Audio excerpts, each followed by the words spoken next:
রীতিমতো অস্তিত্ব সংকটে পড়েছে বাংলাদেশের স্বাধীনতা যুদ্ধে নেতৃত্ব দেওয়া ৭৬ বছর বয়সী সবচেয়ে পুরনো দল আওয়ামী লীগ। দলটির সভাপতি শেখ হাসিনা সহ বেশিরভাগ নেতার অবস্থান এখন ভারত সহ বিভিন্ন দেশে। এই অবস্থায় দলটি আবারও সক্রিয় রাজনীতিতে ফেরার চেষ্টা চালাচ্ছে, যেখানে দেশের ভেতরেই নেতৃত্ব খুঁজে নিয়ে তার হাত ধরে এই সংকট কাটানোর চেষ্টা করছে আওয়ামী লীগ। ভারত এবং পশ্চিমের বিভিন্ন দেশে অবস্থান করা আওয়ামী লীগের কয়েকজন নেতা বলেছেন, তাদের শীর্ষ নেতা শেখ হাসিনা সহ তারা এখন মনে করছেন দেশের ভেতরে দলের মুখপাত্র বা নেতা প্রয়োজন, যিনি আত্মগোপনে না থেকে প্রকাশ্যে এসে বিপর্যস্ত নেতাকর্মীদের সংগঠিত করবেন। তাদের এমন চিন্তায় সাবেক রাষ্ট্রপতি আব্দুল হামিদ, সাবেক মন্ত্রী সাবের হোসেন চৌধুরীর নাম রয়েছে। কিন্তু গ্রেপ্তার, মামলার ভয় এবং প্রতিকূল পরিস্থিতিতে তাদের কেউ এখনো সাহস করে এগিয়ে আসেননি। সেভাবে বিতর্কিত নন দলটির এমন অন্য কোনো নেতা এগিয়ে আসবেন সেই ধরনের ইঙ্গিত নেই। এ নিয়ে একটি প্রতিবেদন প্রকাশ করেছে বিবিসি বাংলা।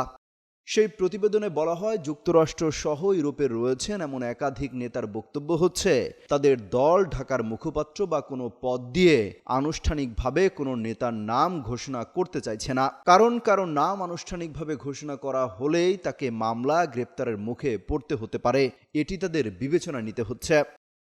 আওয়ামী লীগের নেতারা অভিযোগ করছেন, ঢাকা থেকে শুরু করে গ্রাম পর্যায় পর্যন্ত আওয়ামী লীগের নেতাকর্মীদের গ্রেপ্তার বাড়ানো হয়েছে। সেই জন্য পরিস্থিতি বিবেচনায় নিয়ে তাদের দলের সভাপতি শেখ হাসিনাও সম্প্রতি বলেছেন, দেশের ভেতরে যারা সাহস নিয়ে এগিয়ে এসে দলকে সংগঠিত করার কাজে নেতৃত্ব দেবেন তারাই নেতা, যদিও কেউ এখনো সেই সাহস দেখাননি।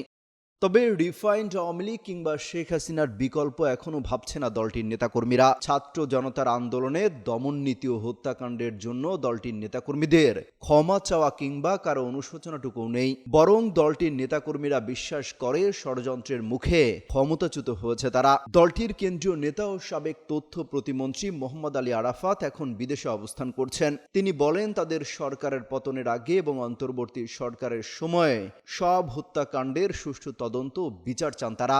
অমিত হাসান রবিন, যুগান্তর নিউজ।